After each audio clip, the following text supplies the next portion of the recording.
When you think of the word service, what comes to mind? Do you feel frustrated? Do you feel exhausted? Do you feel resentful, bitter that you've done all this stuff for other people and they have yet to return the work that you have done for them? Do you feel like, okay, who am I going to please today? Which boss? Which person? Or do you feel energetic? Do you feel that you are servicing others from the heart? I believe we've gotten away from the original definition of service. We are, many of us, swaying back and forth from pleasing one person to pleasing another, exhausted, frustrated, bitter. We're experiencing bitterness, anger, doubt, shame, because we're trying to please man, human, instead of working from the truth, working from our hearts. So, over the past almost year, our children and I have been discussing this list of 52 virtues. And as we were discussing service this past week, we talked about working, doing things from the heart. We talked about your basic stuff, helping people if they've dropped something, or you know, um, you know, carrying items for people, opening the door for people. But what I've also been sharing with my children for the past, oh gosh, ever since they were babes, is that they are here for a purpose. They are here for reasons. And I've been encouraging them over the last years to speak to the universe. Why am I here? What am I here to do? Because that's where our true power lies. That's where our energy comes from. That's where our conviction comes from. That's where our determination comes from. That's where we give from the heart and expect nothing in return. That's where we're able to discern from the right action to an action that could cause us harm or health. Many of us have what they have labeled as mental health conditions. We're anxious, we are depressed, depression, sadness turned inward, and many of those symptoms or conditions come from not living our truth, or not aligning ourselves with truth and accepting our path in life, accepting life as it is, accepting the orchestrated chaos that we often feel. We have physical conditions where we're not getting enough sleep because we're worried about what someone may say or what they may think of us, or did we do the right thing, instead of believing that we worked from not what others wanted us to do, but we worked from what was the right thing to do. What we felt in our heart was the right thing to do, even if it wasn't popular. We're rushing around trying to get things for people. Many of us have incurred physical disabilities because we're so bent on, we feel like service should be a punishment. We feel like that if we're not serving others, even if we're exhausting ourselves, then there's something wrong with us. This is an earthly journey. Sometimes it's a process of learning how are we to serve, what things we need to do, what lessons will carry us forth to revealing our purpose in life, revealing the right actions for a moment in life. And I say purpose, and I've talked about it, that there's no that everything we do, every experience, I believe, feeds off the next one. It carries us on lessons that treasures we gain from our previous experiences, and we carry it forth. That even our that work that we're doing is a continued process. I think about, the Karate Kid, and how, the first one, the master had him washing the windows, wipe on, wipe off. And he's like, what is this? I'm supposed to be training you, right? To be a master. And I don't remember everything he said, but I'm supposed to be training and you have me washing windows. This is crazy. And then the master challenges him, and all the moves that he's taught them, even the wash on, wash off window, he was able to use to defend himself, that he was so on point that he could actually see it when it was coming. And often we think this doesn't matter. This saying the truth, that no, that doesn't work, because then people will hate me and they won't like me and they won't use me. I won't have a job. My husband will leave me, my wife will leave, my kids won't like me. We're not here to be a friend in such a way that we lie to others, that we hurt ourselves, that we only say what people want to hear. Service is about serving from this infinite intelligence that is in us and guides every organ, cell of our bodies. It's about saying what needs to be said. It's about doing what needs to be done, and not rushing or feeling an urgency, but more of an alignment with nature, with infinite intelligence. We yield to this highest power that sees all, knows all, is in all, and knows the right thing to say, the right thing to do. And it's not about pleasing others, and it's not about gaining stuff from others so that we can say, and I've done this. Look at me. Wow, I've done this. I'm better than you.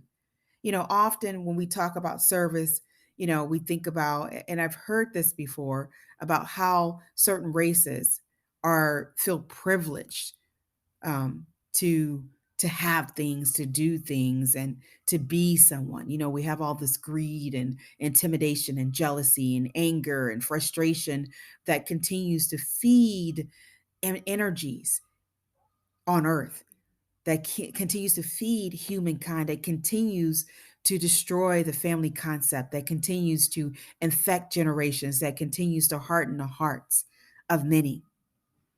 And I always say it's not so much about the race, but it's about the personality.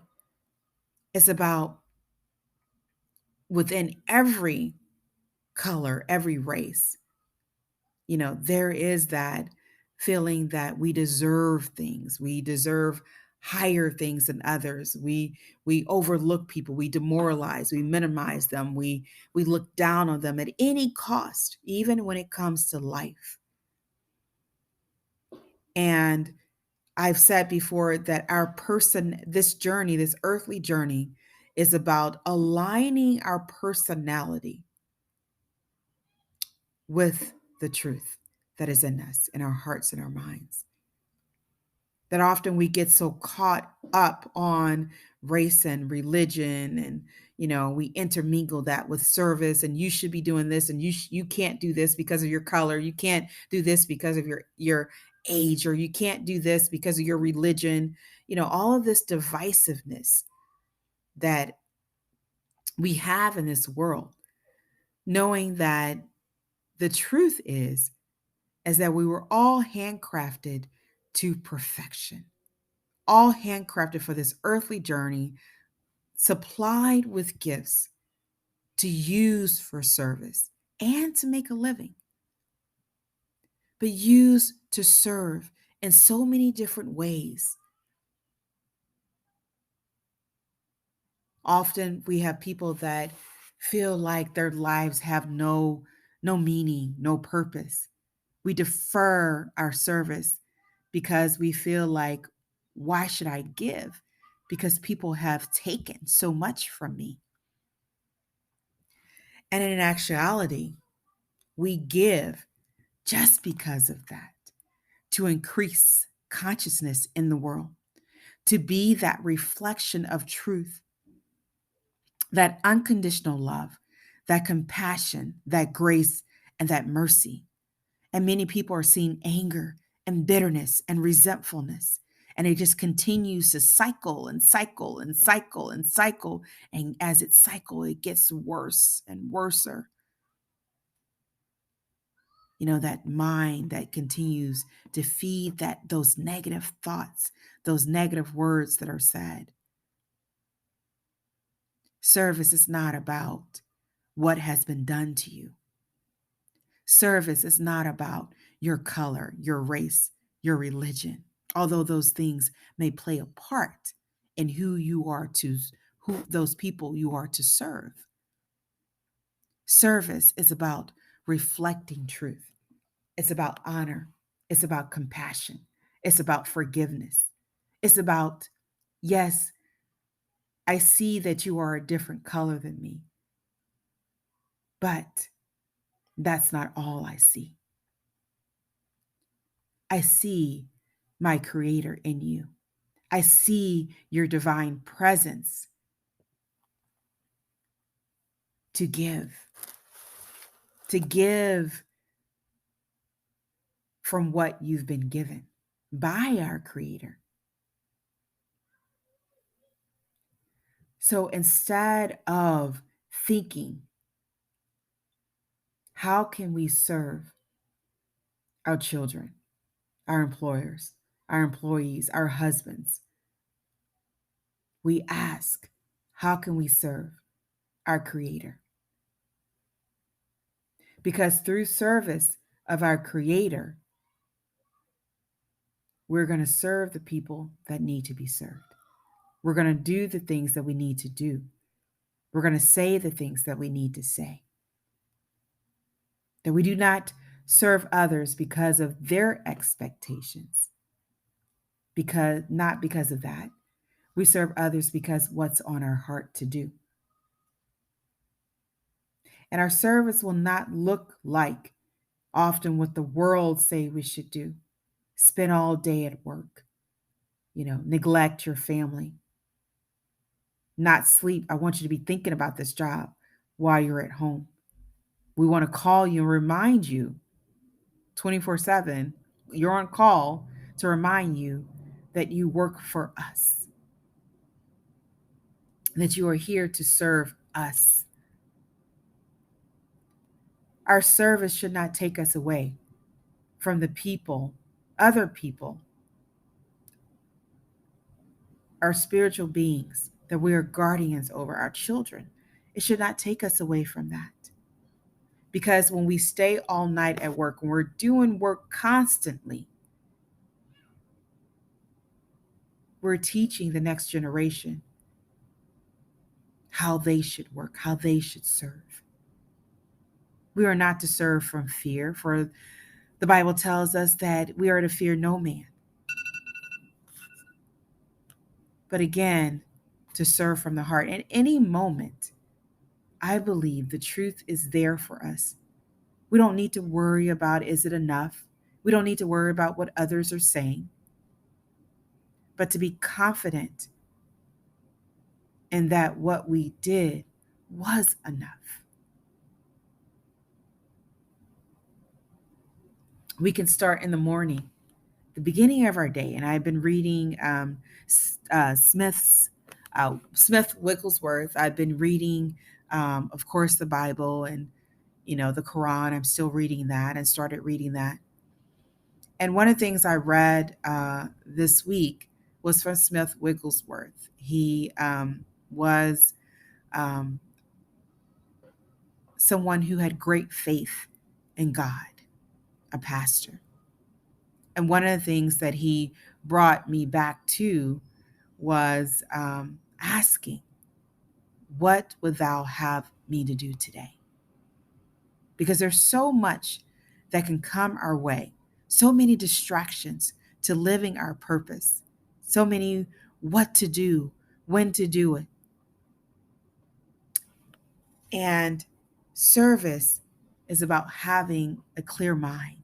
about seeing things as they are, about having a divine order, even when things do not look like they're going your way.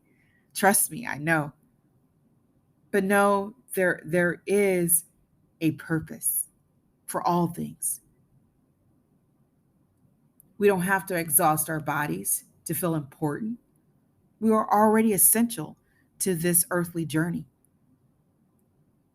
Our birth justified us being here. So we don't have to live by the world's standards, but by the intelligence that created all things. And I've said it before, our body is the vehicle for our message. It is not here to be of service in a way that will harm it, but will honor it.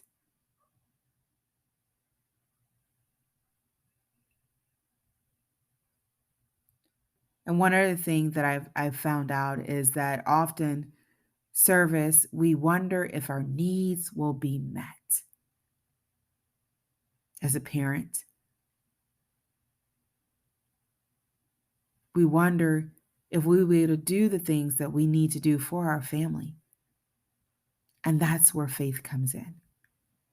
That if we're serving the way we should, then our needs will be met. I remember when I was doing hosting one of the shows for child abuse prevention for NASA,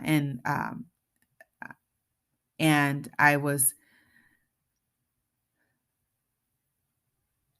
I heard a person say that I continue to write, I continue to serve, I continue to fight for what was right. And he said that my needs were met. I don't know how. I know how, but his needs were met. And often we've heard of that when people needed something because of the service they were doing for others, their needs were met. And through any time that we are serving from the truth, we're reflecting the truth, we're serving for a higher purpose. No need for wanting, no need for worrying about what others say, no need for feeling important, no need for wanting to control or minimize others, no need for my personality to get in the way. When we are serving, truly serving, we have the faith that surpasses understanding.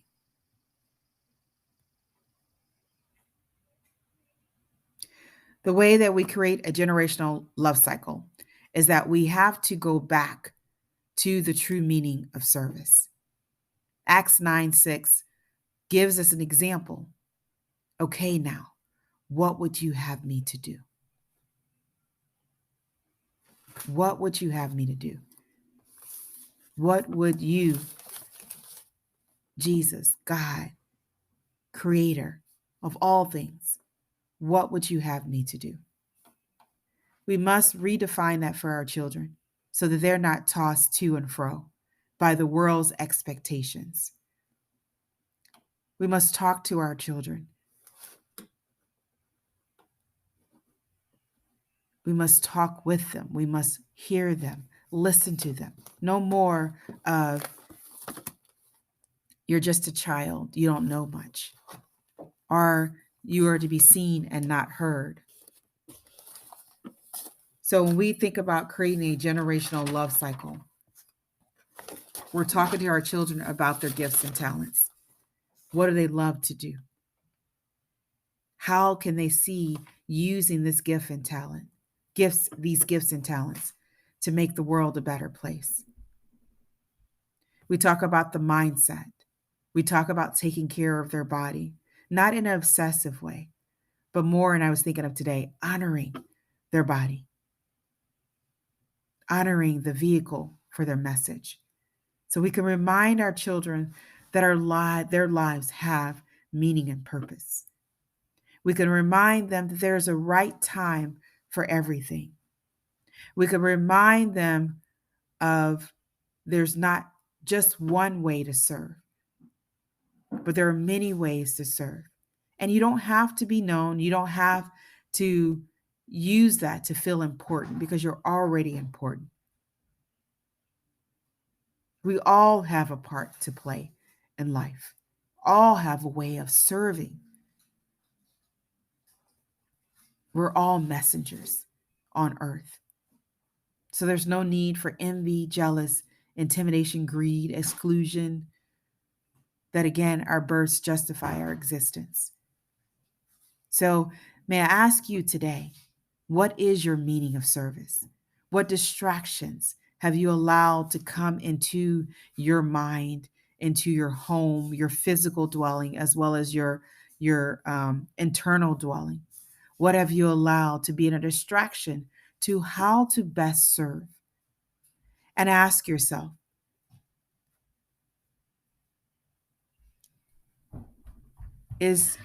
how is my family doing with the service that I'm doing?